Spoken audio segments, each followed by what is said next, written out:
Anai arreba maiteok, nire mugez kontzientea izanez, gaur esker honez, Elizaren mandatu barria jasotzen dut. Aita santuak Bilboko Elizarako zerbitzurik bialtzen nau eta Burgoseko Elizan nire dedikazioa eskatzen dau. Jainkoari bihotzez eskerrak emoten deutsadaz bere konfiantza gaitik. Aita santuaren agintaldian Jainkoaren herriko zati batetan zerbitzera niri barriro ere deitzerakoan. Orain dala 26 urte abadetza jason eban eta nire bizitzako 14 urte eskaini neutzazan Kordobako Elizari, Andaluzian betiko markatu ninduan abade ministerioko ahaztu ezineko aldi ederrak. Orain dala 12 urte baino gehiago gotzain ordenazioa jason eban Bilboko Elizaren zerbitzuan jarduteko. Zenbat doain jaso dituan, Jainkorengatik nire ministerioaren euskal etapa honetan zehar. Eskerrak emoten deutsadaz guztien gaitik eta zuen maitasuna gaitik.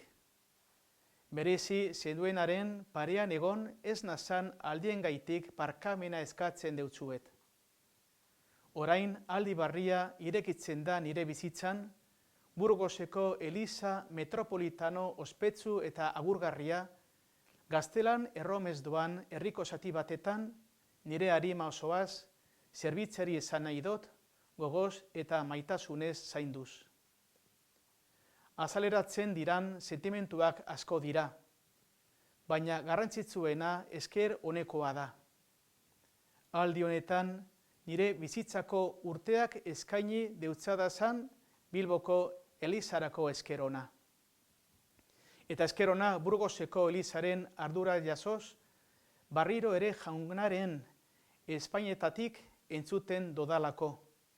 Urrundu zaitez ertzetik, jo itsaso zabalera eta bota zareak arrantzurako nitaz fidatuta.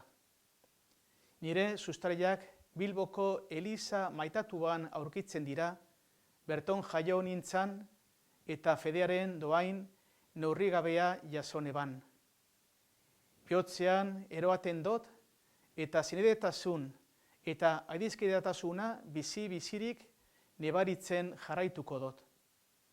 Jainkoari, ustaren jabeari, Jesukristori beraren harakitutako arpegi errikitzuari eta maitasun ororen iturria dan Espiritu Santuari hause eskatzen deutzet.